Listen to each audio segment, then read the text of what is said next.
I'm Ann Bocock, and welcome to Between the Covers. Who isn't intrigued by code breakers? Think 1940, World War II, and the codes to be broken are German military codes.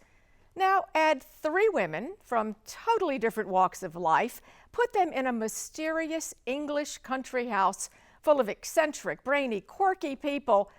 And did I mention the royal wedding of Princess Elizabeth and Prince Philip? Well, all of this is the backdrop for master storyteller Kate Quinn's latest book, The Rose Code. Kate is a New York Times and USA Today best-selling author and has been dubbed the reigning queen of historical fiction. Please welcome Kate Quinn.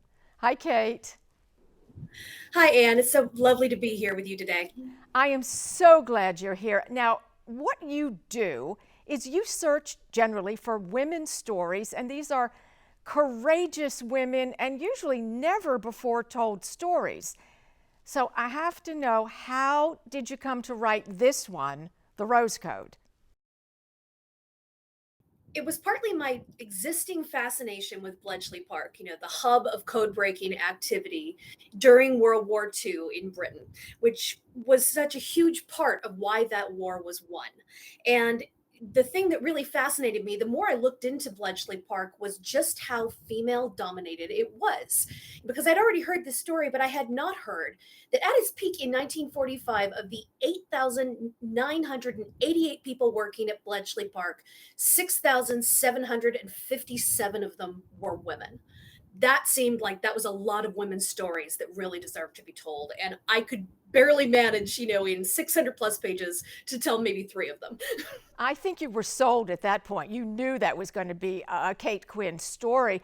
Now, when you're talking about research in this particular case, there is so much information available. How do you know when to stop and when to start writing?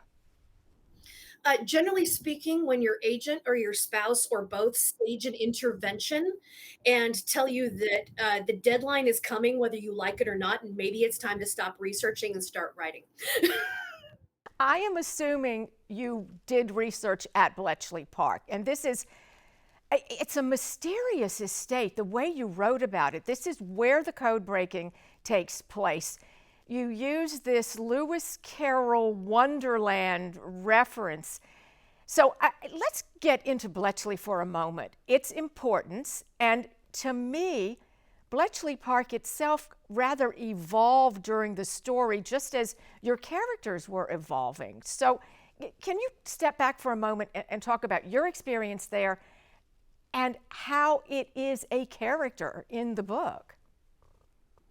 I was lucky enough in 2018, well before lockdown, to go to Bletchley Park in person. And I really encourage anyone who is, able to plan some trip to the United Kingdom, take an afternoon, take a day trip to Bletchley. It is like walking into the past because you see this beautiful Victorian mansion and, the copper domes and this wedding cake brickwork.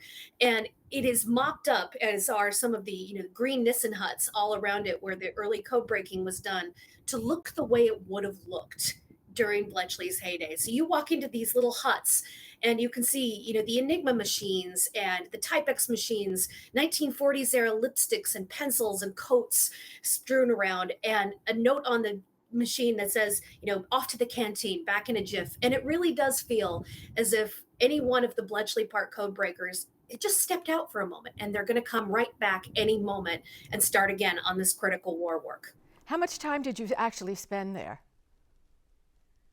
It was about 4 or 5 days. I was in the middle of a driving trip in the UK, and 4 or 5 days. I could have spent 4 or 5 weeks. I was there long enough to take pictures of everything and to more or less buy every single book in the gift shop. You know, Kate, when I've been to London, the Churchill Bunker has always been like one of the top things for me. This will have to be on a bucket list because I think this is just as interesting. So that I will definitely do that. And it is open to the public. You did say that. Yes, it is. And, it's part of the Royal Trust now. There's the wonderful Bletchley Park Trust that does a lot of work with the veterans too. And it's just beautifully preserved. And it's, absolutely something that belongs on anyone's bucket list. All right, I want to get to the book. We have three characters. They are couldn't be more different from each other. There's Ursula, who is the debutante, and Mabe, who is escaping poverty on the east end of London, really any way she can. And then there's Beth. So that's my Cliff Notes version. I want you to tell me who they are, and were they based on actual people? All three of my heroines are fictionalized to some degree, but Osla is based very much on one real woman who was a Bletchley Park translator and an ex debutante and a girlfriend of Prince Philip before Queen Elizabeth or Princess Elizabeth came onto the scene. Beth is a composite of two real women whose names or existence I found during my research of Bletchley Park. And Mab is a bit more of a component of a number of the different worker bee women who filled a variety of roles in the park.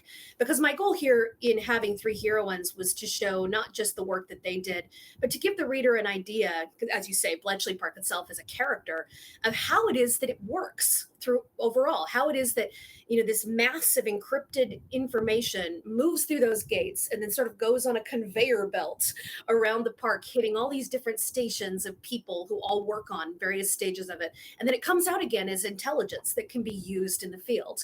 And so I knew I would need three women, all with different jobs. And also because I knew this was a book about female friendship, three very different women. The whole idea that, without the war and without this call to arms, these three women who have nothing in common, not family, not education level, not societal background, not economic background, they would never have even met, much less become friends. But in the course of the book, because of Bletchley Park, they do meet, they do become friends. And that friendship is going to have profound effects, not just on their own life, but on the course of history. They never would have met. Their lives were totally different. And that could have been any number of women who were code breakers or working at Bletchley Park in any capacity. This is a Kate Quinn book. The Rose Code has it all. It has intrigue. It has love stories. But there's also a war going on, and you talk about PTSD in this book. For instance, Mabe has a romance with a World War I vet, and there is a letter that he writes to her that is so beautiful and honest and raw and full of pain. And I read this letter twice, at least, and I kept going back to it. And I would love it if you could set this up and read just a small section from this particular letter. Could you do that? I would love to. And for the setup, Mab was my East End London heroine whose goal it has been to find a gentleman husband, and she has found one. They did, and in classic wartime fashion, they have not known each other for very long. They marry, but they still are getting to know each other, and because of the fact that they're both in this important war work. She's a code breaker. He works at the Foreign Office. They can't spend much time together. They live apart. So they write letters. And I loved the idea that she will get to know her really very closed off husband who is still fighting the wounds that he took in World War I, emotional wounds. And and he writes her a letter at some point where she has been immensely curious that, what was he like at that age? And how is it, what kind of damage did he take? And why is he the way he is, so quiet and closed down? And she finds a note where he refers to her as the girl in the hat. And she wonders, what is that? Who's the girl in the hat? And so he writes her a letter to explain. And this explains a lot more about him than just the nickname that he assigned her. As for the girl in the hat, she's you. Or rather, she's become you. I was 16 and I'd been in the trenches 4 months, quite long enough to lose every ideal I'd had. You've read the wretched poetry. I won't repeat anything trite about barbed wire or flying bullets. I had 48 hours leave coming with my friend Kit. In the photograph, he's the towhead on the end. The other two had already died. Arthur 2 weeks before of peritonitis. George 3 weeks before that of a scrape gone septic. It was just Kit and me left, and he was hauling me to Paris on our next leave. Only he was killed 6 hours beforehand, gut shot in a pointless skirmish. I listened to him scream for an hour before a sniper on our own side finally finished him. So I went to Paris on my own. The Eiffel Tower, the Sacre Coeur. I wandered around in an utter daze, looking at all the things we said we'd see. I don't remember any of it. A sort of veil had dropped over the whole world, and I stumbled along behind it, peering through the fog. The world had simply gone gray. There was a hat shop on the Rue de la Paix, and for some reason I stopped in front of it. I wasn't looking at the hats in the window. I wasn't looking at anything. I wasn't thinking anything. But slowly I became aware there was a girl inside trying on hats.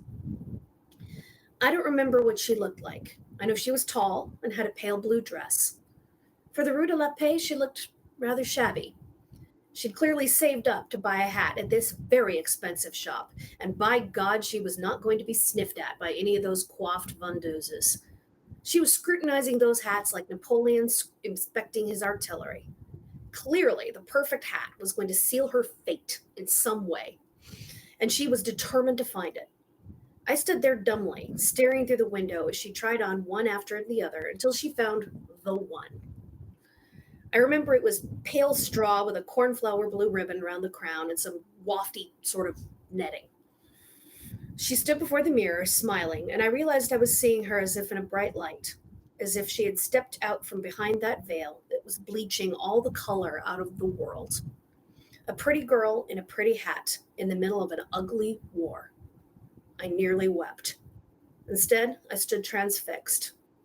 I could have watched her forever. Kate, I've read this passage I don't know how many times, but I still get chills. So I thank you for reading it. A couple of things jumped out at me. And one, why did you feel talking about PTSD was important for this story? Well, it's one of those things that is really quite important to me, just simply because my husband is active duty Navy. I have a lot of military personnel, both men and women, who are friends through him. And, I've known a number of people with PTSD, and it manifests itself in so many different ways. It different to every and unique to every person, and it is something that has been a problem for since war was even invented, and it continues to change as war changes. But the fact is that people pay a price for being involved in combat, and that price is can be physical, that price can be mental. And even the Bletchley Park code breakers, who physically had a very safe war, they suffered tremendous mental strains and emotional strains and breakdown and paranoia and almost anything you can think of, because the price of the work that they do, even if it's not work that places your body in harm's way, can still be a heavy price to pay. War always has a cost, and so it seems to me irresponsible not to address that cost whenever you are writing a war novel. The other thing that jumped out at me is what have we lost by not having letter writing anymore? I mean, it doesn't say the same thing in a tweet or a text, so that's pretty apparent. Something else in this story, this is a story of secrets, real life secrets that so many of these people, so many of these women took with them to the grave. Now, we know the war ends. In your story, the war ends and these women go home with a pretty much, well, thank you very much. But that was it. There was no recognition at the time. Why were they not recognized then? Well, the thing about intelligence work is that intelligence work goes on even when there isn't a war. And there were plenty of people who were already looking ahead as World War II is winding up toward the coming Cold War. And they certainly did not want any of the secrets of the intelligence work that they had done to become public knowledge, because had no idea who you might have to use it against going forward. So, with so much of this stuff still tremendously secret, the Official Secrets Act, which was the act that all Bletchley Park code breakers signed before they were even allowed to sniff at the work, it continued to go on. Everyone was told more or less, go home. Thank you very much for your service. Please never talk about this to anyone.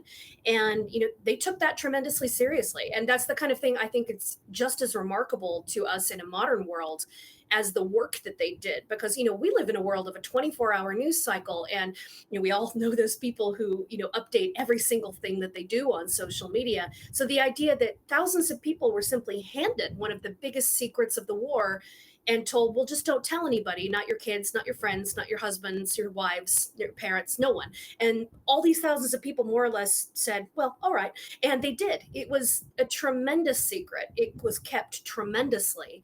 And it was not until the mid 70s when, the 30-year period had come to an end that tentatively information about Bletchley Park started to come out. And thank goodness, recognition for the achievements of the code breakers started to be forthcoming. They certainly could keep a secret. One thing that is challenging, maybe the most challenging thing in writing historical fiction, is weaving real life characters in the story. And probably one of the most famous Bletchley Park characters is Alan Turing. We know Turing from Academy Award winning movie, but he was only in briefly in your story.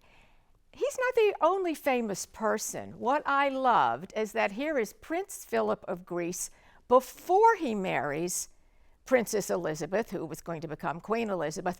Now, talk about putting this dashing young prince right in the heart of the story. Well, that's not the kind of thing I would have done on my own, but history handed it to me on a silver platter. I was just gobsmacked in the middle of my research when I realized in my reading that Prince Philip, in the days he was only about 18, a young Navy midshipman, far more concerned with fighting for his country than he was in any kind of thought about who he might marry one day, and certainly not in the discussion for a partner for Princess Elizabeth, who was still in the schoolroom at this point. Well, Prince Philip was, as a young naval officer, involved very seriously for almost the entire war with a young Canadian ex debutante and Bletchley Park codebreaker named Osla. And the two of them really had this fantastically, moving little romance. They met when they were young. They were passionate about, fighting for their country. They were, head up and caught up in that heady sensation of not only being young, but being in danger. Every time we meet might be our last. And there were great stories about how, he would come into town, would write to him when he was at sea. When he came into town, she'd come into London. They would just dance the night away in nightclubs. And, then he would put her on the dawn train so she could get back to Bletchley and start her morning shift on time, probably still in her cocktail dress. And so I thought, what a wonderful story. And so I, fictionalized the character of Osla slightly because, she was not a public figure like Prince Philip. So I did want to be respectful of that. But the romance was, in its broad strokes about as, real as history could give it to me. And I really did enjoy bringing that to life because it's sort of a little known early episode of Philip's life, before he became Duke of Edinburgh and the consort and everything else associated with the Queen. You tell the story in two timelines. There's the war years, and then there's these 2 weeks before the royal wedding. And I can't even imagine you telling it any other way than going back and forth in time. Did you know from the first sentence that this is how you were going to tell this story? Yes, I did want to tell this as a dual timeline, partly because, if I just told the war years, well, as you said, that would have meant the end of the book would have been, well, thank you very much for your service, ladies. Please go home and never speak about this again. And they would have said, oh, okay. And that's the end of the book. And that's really not the most exciting way to finish a novel. So I thought I would introduce a secondary mystery that doesn't unravel until some years after the war, which would help, add a little bit of tension and excitement toward the climax of the book. And also it allows me to explore one of the things that really fascinates me, which is aftermath. Because as human beings, we are wired when we're in crisis or during wartime, the entire viewpoint is very tunnel vision, like just get through it. If we can just get through the war to the other side. But there are a lot of questions to be asked when you do get to the other side. What does my life look like? I've acquired all these skills. Will I ever use them again? How is it that I went from doing critical, important intelligence work to organizing ladies' luncheons and folding napkins into swans, as one of my readers or one of my heroines says in the course of the book. So I wanted to talk about the aftermath as well as like how did these women make new lives after the things that they have seen? And all of that came together to make the second timeline, which I did put against the backdrop of the royal wedding because who doesn't love a royal wedding as a backdrop? Well, I want everybody who reads the Rose Code to make sure they read your author's notes because there are some really famous people that made history here, including Kate Middleton's grandmother. She was part of this. Yes, that was another thing. History just handed it to me on a silver platter. It was the really wonderful little snippet that the former Duchess of Cambridge's grandmother and great aunt were teenage code breakers who were working in Hut 16 during the war. And as soon as I learned that, I thought, well, there's no way that's not going in the book. So, yes, you will see Kate Middleton's grandmother in the background. And that really was a tremendous amount of fun. And it really has been great for Bletchley Park as well, because the Duchess has been quite involved as a royal patron, doing one of the reopenings after they had a really quite massive facelift to do some of that, historical setup that they have done on the mansion and a great many of the huts. And also, she has worn on the last Remembrance Day, I think it was, what they call the Codebreaker Poppy Brooch, which is a brooch specifically designed for Bletchley Park veterans, their families, and to honor them. And I have a teeny little replicate of it right here because you better believe I grabbed one as soon as I realized that it was nicely priced for people who do not have a duchess's budget. Okay. There's something that you add in this book that readers are going to love, and that's the fact that you put in a book club in Bletchley Park, which is the Mad Hatter's Book Club. This is what I found so interesting is that as hard as they're working, they did have these moments of diversion. So it was like work hard and play equally hard. There really was a dual life. I'm assuming that's true. Well, it's one of the things I really loved about Bletchley Park, its society, was that it was full of these young people who did work very hard, and they needed to blow off steam. And you saw this incredible social life pop up, and these extracurricular clubs that people took part in after their shift was done. There was Highland dancing taking place in the lawn. There were chess societies. There was amateur dramatics and a Christmas review every year. There was sunbathing and tennis and cinema clubs. And so, given all of that, I thought, well, certainly a literary society is not out of the question.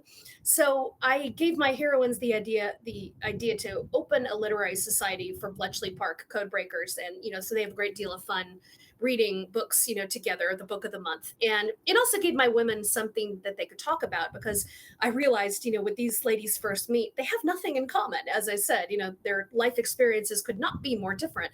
And they can't even talk about work because at Bletchley Park, you are not allowed to talk about your work with anyone, even your coworkers. So they needed to have something to bond over. And the thing is about bookworms is that we can always bond about books. Even if we have nothing else in common, we can talk books. So that is how the ladies meet, is when on their very first day, they realize they're all reading the same book, which is Thackeray's Vanity Fair, also about young women making their way in the world and trying to make a life for themselves. And that's when they have the idea that they can make a literary society, which will be definitely an outlet for the stress of their work. Kate, this book is 600 pages, and guess what? I didn't want it to end at 600 pages. Was there anything you had to leave on the cutting room floor that pained you to do it? I would have loved to get in a little bit more with Ian Fleming. And yes, that Ian Fleming, the creator of James Bond, was back and forth out of Bletchley Park because he was part of British intelligence. And I have, I think, a one-line reference to him, but it would have been fun to do more with him because I always did think that was a fantastically fun connection to Bletchley Park. Because I am always convinced he wrote James Bond as an antidote to Bletchley Park because he looked around and he said, a lot of book nerds and language nerds, scribbling with pencils on sheets of paper in little claustrophobic green huts. Spying has got to be more exciting than this. So therefore he, decided to write a spy world in which there were a whole lot more martinis and women in fabulous slinky dresses. And I'm convinced he did so because he thought Bletchley Park needed a little bit of pepping up. Ian Fleming, who would have thought? as long as there are courageous women in history for you to uncover, there undoubtedly are going to be more great books like The Rose Code. Kate Quinn, this has been such a pleasure. I'm happy to have met you. Thank you so much. Thank you again for having me. I'm Ann Bocock. Please connect with us. You can find our podcast, Go Between the Covers, wherever you get your podcasts. And join us on the next Between the Covers.